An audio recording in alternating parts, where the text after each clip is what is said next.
வணக்கம். தூத்துக்குடிய சமீபத்தில் orange alert கொடுத்துருக்காங்க.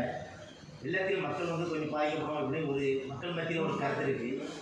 நாம் தூத்துக்குடி மாநகர மேயர் மாண்புமிகு ஜெகன் திரேசாமி அமைச்சர் நேரில் பார்க்குறோம். அப்படியே பற்றி கருத்து கேட்குறோம். வணக்கண்ணா. வணக்கம், அனைவருக்கும் வணக்கம். நீங்கள் கேட்ட கேள்வி ரைட்டு தான். ஏன்னா நம்ம டிசம்பர் மாதம் 16ஆம் தேதி பெருமழையில் தூத்துக்குடி மாவட்டம் வரலாறு காணாத 100 வருஷம் இல்லாத மழை பெஞ்சு நம்ம ஊர் ஃபுல்லாகவே பார்த்த இடத்துலலாம் 4 அடி தண்ணி இருந்தது.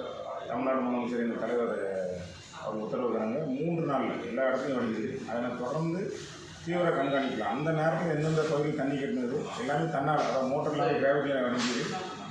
மீதி எந்தெந்த இடத்துல தண்ணி கட்டணும் அதில் ஆராய்ச்சி கொண்டு வந்துருக்கோம். அதன் தொடர்ந்து இப்போ 5 மாதம் ஆகிடுது. இப்போ ஆரஞ்சு அலர்ட் அறிவிச்சிருக்காங்க. வானிலை மூலிமா மாவட்ட அரசும் அறிவிச்சிருக்காங்க.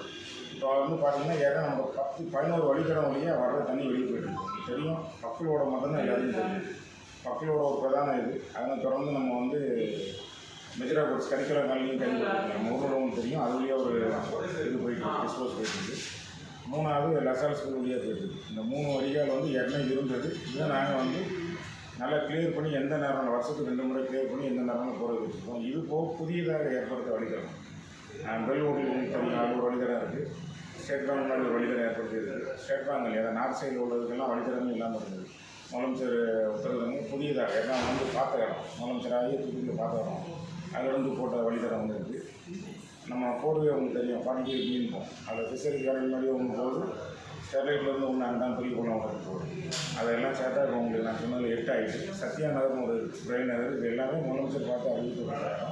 தமிழ் முதலமைச்சர் அவர்கள் தளபதிகள் பார்த்து அறிவிக்கப்பட்டாங்க. அது ஒரு வழித்தடம் போகுது.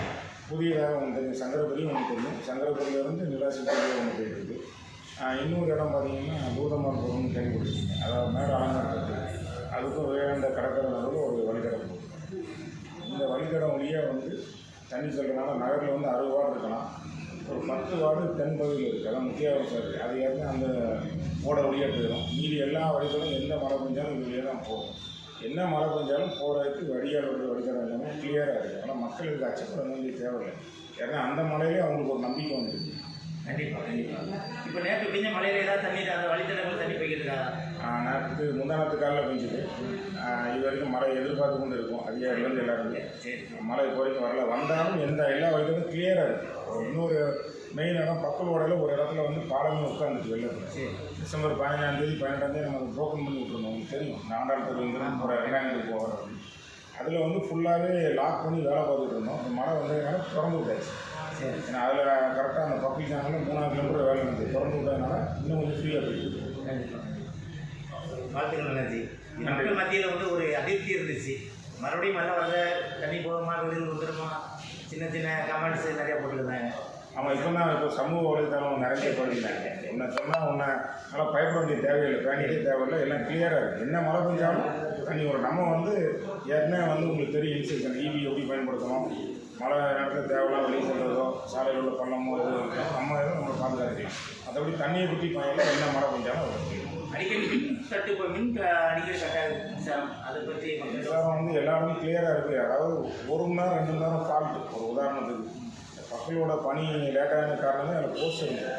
அதை மாற்ற முடியலன்னா EBக்காரங்க என்னென்னா 12th எக்ஸாம் 10th எக்ஸாம் நாள் தள்ளி போனது. அப்புறம் நம்ம எலெக்ஷன் வந்துட்டு இந்த ப்ராசஸ்னால முடியல. 2 மணி நேரம் தான் சடனே எடுப்பாங்க மேக்ஸிமம். அதனால் காலதாமம் ஆச்சு. அதுவும் சரியாயிடுச்சு. ஆனால் உங்களுக்கு தெரியுமா முன்னாடி கரண்ட் போனால் போடும் தெரியாது. SMS அப்டேட் இருக்குது.